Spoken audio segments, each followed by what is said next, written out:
Hi welcome to max TV. ఈరోజు మనతో పాటు ఉన్నారు ప్రముఖ హస్త సాముద్రిక శాస్త్రవేత్త నాయుడు గోపాలకృష్ణ గారు. హస్త సాముద్రికంలో మనకున్న అనేకమైన సందేహాలకి గురువు గారిని అడిగి సమాధానాలు తెలుసుకుందాం. నమస్కారం గురుదేవ. నమస్తే అండి. గురుదేవ, ఇప్పుడు ఒక 16-15 సంవత్సరాల ఒక యువకుడి చేయి చూసి అతను సమాజం పైన చెడు ప్రభావం చూపిస్తాడా మంచి ప్రభావం చూపిస్తాడా అంచనా వేసి అతని సరైన మార్గంలో నడిపించడానికి హస్త సాముద్రికం ఎంతవరకు ఉపయోగపడుతుంది?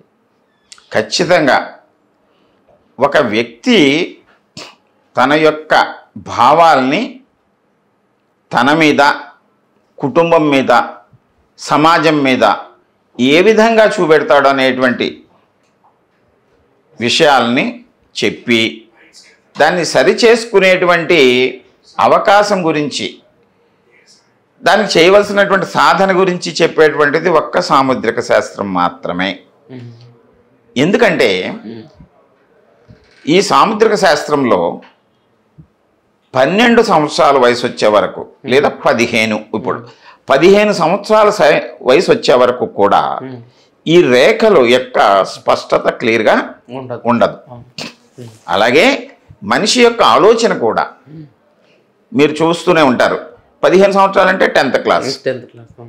ఇక్కడే కాదు, ప్రపంచవ్యాప్తంగా 15 సంవత్సరాల వయసు వచ్చే వరకు చదివే చదువు అంతా కూడా కామన్గా ఉంటుంది. ఒక ప్రత్యేకత ఏమీ ఉండదు. అందువలన మనం 15 సంవత్సరాలు దాటిన వయస్కుల్ని మనం చూసినప్పుడు అతని యొక్క జీవిత రేఖ ఎలా ఉంది? స్ట్రాంగ్గా ఉంది, దృఢంగా ఉంది, గ్రహస్థానాలు బాగున్నాయి, రంగు బాగుంది అంటే అతను మంచి నడవడికని కలిగి శరీర దారుఢ్యాన్ని కలిగి, శిరోరేఖను చూసామనుకోండి, ఇది స్పష్టంగా ఈ చివరి వరకు విస్తరించి ఉంటే మంచి తెలివితేటలు కలిగి అతను ఆలోచన పరుడయి ఉండి అతను మంచి నాలెడ్జ్ని పెంచుకునే విధంగా ఉంటుంది. అలాగే హృదయ రేఖను కూడా స్పష్టంగా ఉంది, గురుస్థానము వైపు వెళ్ళింది అంటే గురుడు సమాజము, కారుణ్యము, ప్రేమ, అభిమానము, సంఘసేవ ఇలాంటి వాటి వైపు అంటే అటువంటి వ్యక్తి అదృష్టం ఎలా ఉండనివ్వండి, తను ఎంత పొందినా ఎంత సంపాదించినా తన జీవితాన్ని కుటుంబంతోటి సమాజంతోటి చక్కగా నడుపుకుంటాడు. అయితే దీంట్లో రంగు కొంచెం డల్ అయ్యి, రంగులు చాలా ఉంటాయి.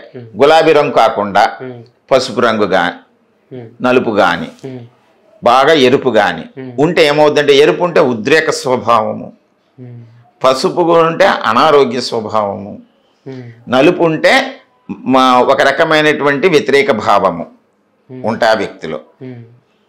దానికి తోడు ఈ రేఖలు, ఈ హృదయ రేఖ ఈ గురుడిని చూడకుండా శని స్థానం వైపు వెళ్ళిపోయి ఉంటే అతను స్వార్థపరుడవుతాడు. అతని శిరోరేఖ కుజస్థానానికి వెళ్ళి కఠినాత్ముడవుతాడు. నల్లగా ఉంటే రంగు వ్యతిరేక భావాన్ని పెట్టుకుంటాడు. అంచేత తన ధోరణి ఎంతసేపు తన గురించి, తన స్వార్థం గురించి, ఇంకా వంగేటువంటి స్వభావము, బొటనవేలు ఇవన్నీ చూడాలి. వంగట్లేదు అంటే ఇంక వాడు పట్టిందే పట్టు. అలాంటి వ్యక్తులు మనకి సమాజంలో కనబడుతూ ఉంటారు. అటువంటి వాళ్ళు ఏం చేస్తారంటే తమ స్వార్థం కోసం ఎవరినైనా ఏదైనా చేయడానికి సిద్ధపడుతూ ఉంటారు. అవి మిగిలినటువంటి భావాలు, ఏం చేస్తాడనేటువంటి మిగిలిన భావాలు. వీటిని మనం ముందుగా గమనించినప్పుడు దాన్ని మనం మినిమైజ్ చేసుకోవటానికి సాధన, ఒక ఆధ్యాత్మిక భావన, అలాగే ఒక శాస్త్రం వైపు, ఒక ఆర్ట్ కళ వైపు సున్నిత భావాలు ఏర్పడే విధంగా అతన్ని మనం మోల్డ్ చేయగలిగితే కొంతవరకు మారుతుంది. పూర్తిగా మారలేడు. ఎవరు కూడా స్వతసిద్ధంగా వచ్చినటువంటివి. నేను మీకు ముందు పాయింట్ అడిగినప్పుడు చెప్పాను, నేను ఒక విత్తనంలో ఉండేటువంటి లక్షణము దాన్ని కొంతవరకు మనం మార్చొచ్చు.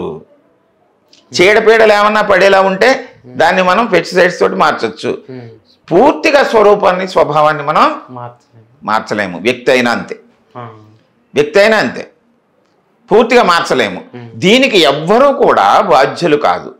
ఇప్పుడు ఏం చేస్తున్నారంటే వాడికి చదువు రావట్లేదు సరిగాను, చదువు రావట్లేదంటే అప్పుడు లక్షణాన్ని మనం గమనించి శిరోరేఖని గమనించి, అంటే మనకి కోరిక ఉంటుంది, అంబిషన్. అంటే నా దగ్గరికి వచ్చిన వాళ్ళు చెప్తున్నాను, ఎంబీబీఎస్ చదివించేయాలండి, వాడి దగ్గర డబ్బులు ఉంటాయి తల్లిదండ్రుల దగ్గర, వీళ్ళు తీసుకెళ్ళిపోయి ఎంబీబీఎస్ సీట్ కొనిపించేస్తాను, చేసేస్తానంటారు.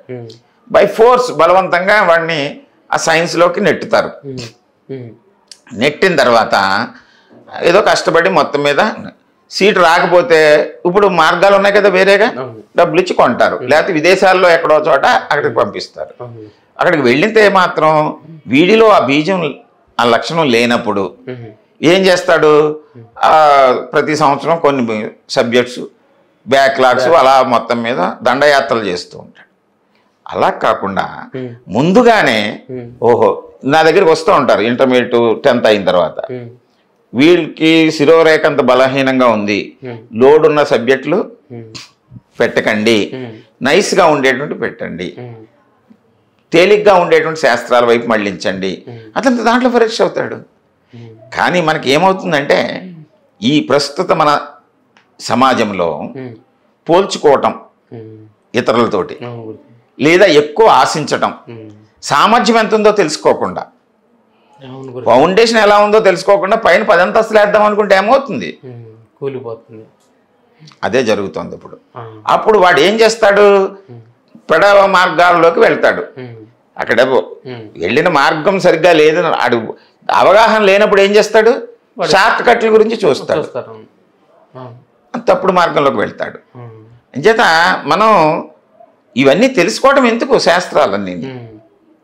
ఇప్పుడు ఆరోగ్యం సరిగా లేనివాడిని మనం మాత్రలు ఇచ్చి ఫుడ్ పెట్టి ఇవన్నీ పెట్టి మా ఆరోగ్యం సరి చేసుకుంటున్నాం కదా.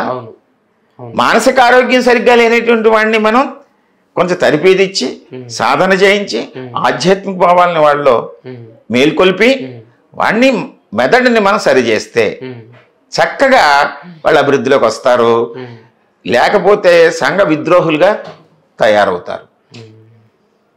అలాంటి వాళ్ళనే కొంతమంది బాల్యావస్థలో తీసుకెళ్ళిపోతూ ఉంటారు, మనకి తీసుకెళ్ళిపోయి వాళ్ళని సంఘ విద్రోహులుగా మార్చేస్తున్నారు. ఇప్పుడు పిల్లల్ని 12 నుంచి 18 సంవత్సరాల మధ్యలో ఎత్తుకుపోతూ ఉంటారు.